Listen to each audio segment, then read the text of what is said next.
fellow travelers out there, Mary Camerata. I decided to come into the podcast studio when Colette and Steve weren't here because I have a message for you and I think it's important. And so I just decided to come on my own. So let's get right to it. I'm going to go around and turn on a few lights and we'll get started. Let there be light.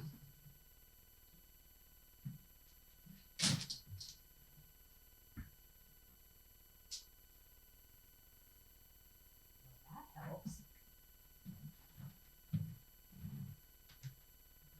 All right. Wow. What a difference a little light makes, huh? All right. Hey, everybody. How's it going? Today for me is Sunday, so I don't know what day of the week that you're watching this, but hope it's going good. I hope you're having a great day. Hope you have a good week ahead. And let's get started about what this message I wanted to give you. I know, we say you're not alone on this journey, that there's other people with you that are experiencing the journey with you, and other families are actually experiencing a really similar journey as you. But most of the time that's comforting, but sometimes you get a lot of advice, you get a lot of actions that people think you should take or things people think you should do, and, you have your own sense of it. And sometimes that can be really confusing and stressful. So I wanted to inoculate you against 3 things that you're likely to hear in this journey. And just remind you to be listening to that voice of yours. So the first one is, you know what? Just get them around other children. Put them in daycare. Put your child in daycare or put them in preschool. That's all they need. They just need to get around some other kids. And I understand that that's really well meant. But you know what? There have been 3 large epidemiological studies. And an epidemiological study is one where they take these huge numbers of children, in this case, extant data sets, data that's out there. Some have been done in the US, the others have been done in the UK, where they have a huge national health system, so they have a lot of data. And they looked at the differences in language in children under 5 who were at home or in daycare. And guess what? There was a slight but significant advantage for children who were at home. And it doesn't mean it doesn't mean, are you going to hurt your child by putting them in daycare? No. But it does let us know that there's nothing special about daycare in terms of promoting language. In fact, there's a slight but significant advantage for being at home. And that kind of makes sense, right? Because the adult-child ratio is generally going to be smaller, and so the adult's going to be able to respond more consistently to that child's initiations. Little side note, there's a very good lesson on the latetalkers.org website page. It's free. It's called Introduction to Initiations, and I will try to put a link to it at the bottom of this video so that you can click on it and take it, because you'll see the importance of initiations, and it'll make sense why maybe the kids at home have a slight but significant advantage for language. Now, should your late talker enjoy daycare or love going to a preschool? There's nothing wrong with that, as long as it is a positive experience for them. What I see are parents putting their kids through something which, because of their temperament, isn't a positive experience for them. And they're very upset when they go, and they don't get over their upsetness in that sort of, little bit of time when kids are a little bit nervous to try something new. And they go running back to their parents at the end of when they're getting picked up as if they hadn't seen them forever. And oftentimes they're incredibly tired at the end of that day. So point number 1, there's nothing, in fact, there can be some really wonderful things about the teachers and the daycare workers and people that you will encounter if that's something your child enjoys. There's lots of things they can get from that. But if they don't, there is a slight but significant advantage for being at home. So don't feel bad about saying, you know what, I feel better about keeping my child home right now. This is working really well for us. All right. Point number 2, get your child to look at you. Work on eye contact. Now, visually referencing, having a little child visually reference you or smile when something's funny or look at you when they did something wrong or when they fall down and go boom to look like, where's my mommy or daddy? That is important. We do look at how well a child references us. But if we work directly on eye contact, what we tend to do is raise the child's level of apprehension. And when that apprehension goes up, guess what? Sociability and talking go down. So I'm thinking of things like this. Look at me. Susie, look at me. Look at me. Okay, look at me. Okay, now. Where we're always directing that eye contact because people have told us, get them to look at you. Make them look at you. It's important to establish eye contact first. Not like that. Not by working directly on eye contact.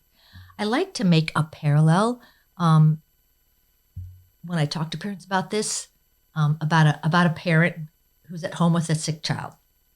So if you have a child who has this high fever and you call the pediatrician and you bring your little child in and the pediatrician tests them and says, oh my goodness, guess what? They have strep. They have a bacteria. They have a bacterial infection. Is that doctor going to work on the bacteria? Is he going to give you an antibiotic to alleviate your child's fever and sickness, or is he just going to work on the fever? No, he's not going to work on the fever. He's going to give you an antibiotic, or she's going to give you an antibiotic so that you take care of that bacteria. And guess what? The fever will take care of itself. It will come down once the infection's gone, right? It's the same with eye contact. We don't want to work directly on the eye contact.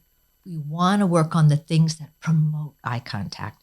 And those things are familiarity, trust, comfort. All those things beget eye contact. I want you to think of your child roughhousing with you, or you guys playing tickle or chase, or any of the kinds of fun movement and sensation games you may be doing with your child. I bet you get great eye contact then. I bet your eye contact at home is worlds better than when you're somewhere new or when they're with somebody super familiar, right? So, number 2, don't work directly on eye contact. Work on trust, familiarity, fun, comfort, and the eye contact will come along. All right, third and last little piece of this inoculation.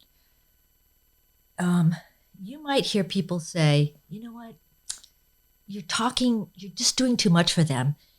You're not making them talk enough. If you know they can say the word, before you give in to them or give them the thing or do what they want, at least make them say something, right? Again, not the best advice necessarily. What we want our child to do, we want our child to come to us and what we call communicatively initiate. We want them to come to us to tell us what they want, think, or feel, whether they do it with their words or with their actions or with their behavior. We like it when children come to us and try to initiate because this starts a whole transactional model. Again, look at the link down below. I'll have a link to that lesson. But let's look at 2 examples. Let's look at scenario A and scenario B. And we're going to imagine there's a little child that, say, wants a cookie. And just for the purposes of this broadcast right now, let's imagine that child doesn't have words. So scenario number 1, the little child takes the parent's hand in, pulls them into the kitchen and shows them up there on the counter where the cookie is that they can't reach. Sorry about that. And says, And the parent in scenario number 1 gets the cookie and then looks at their little child and says, okay, Johnny, look at me. Look at me. Don't do that. Look at me, Johnny. Okay, can you say cookie? Cookie, can you say cookie? My guess is that Johnny is either going to leave because he just doesn't want to put up with that, or he might fuss, or he might reach at the cookie, or he might even get really upset. But eventually I think Johnny's going to get the cookie. Okay, there's your cookie. Off he goes. That's scenario number 1. Here's scenario number 2. Same thing. Little child takes the parent's hand, kitchen. But in this situation, the parent goes, Johnny, cookie. And he or she gives Johnny the cookie. And Johnny is thrilled, right? Eats his cookies, happy as a little clam. Okay. What did that child learn in scenario number 1? In scenario number 1, they learned when I come to my parent to initiate something that I want to communicate, something that I want or something that I think, there's a demand placed on me. And often it's time for talking. It's about talking. I'm not that good at talking. I don't really like that. You know what? The next time I want that cookie, I'm going to look around and I'm going to make sure everybody's pretty far away, and I'm going to shove that chair up to the counter, or I'm going to figure out how to climb up onto that counter. I'll get the cookie myself because I didn't like that, right? What did he learn in scenario number 2? Hey, when I go to my parent and I initiate, it's awesome. It worked like a charm. I got a cookie. I'm going to keep doing that. That's awesome. Now, you might say to yourself, well, I can't just keep giving him cookies. No, but you can respect that initiation. Like if you go like and go, oh, cookie. Oh, such a good cookie. Here, a little piece. There's a little cookie. Now, no more cookie. You can do that. Today's quick jumping in here when nobody was around was for me to really relay this inoculation to you. And I don't think it's really not an inoculation like a shot in the arm. It's really more like a booster. It's to give you a boost because I don't think I'm telling you anything that you don't already know. I'm sort of trying to inspire you to go back and listen to that internal voice that you have because it's often very right. And it's so hard when you're concerned about your child because you start to second guess everything. And I'm assuming that many of you have good helpers with you on this journey. You have a speech path maybe or a wonderful teacher. And now that you have this information that I gave you, you can have conversations with them. Or you can have conversations maybe with people who think maybe that they should be in daycare or be around other children when in fact for your child that might be quite stressful and actually work against them enjoying their peers and wanting to talk. So we could have more of these podcasts where I sneak in here because I'd love to tell you a lot more about how to take the information from this and actually promote language. We will do that. We will definitely do that. But for now, I just want to remind you of what you already know. I want to inspire you to listen to that little voice, and I want to give you a booster. I'm going to call it that instead of an inoculation. That to listen to that to your own voice. And one, it's fine if they're home with you. Nothing wrong with daycare, but there's no reason to go to sacrifice or to put hardship on your child to go because it's better for their language. There's a slight but significant advantage for being at home. We'll try to get those articles down here too. 2, don't work directly on eye contact. Work on the things that promote eye contact. We don't want to raise your child's apprehension. 3, don't withhold in lieu of words. Don't keep things from your child in lieu of words. They're not going to like it, and it's going to tend to make them want to come to you less. Most parents I talk to have an intuitive sense about that already. When they try it, they say it doesn't feel right.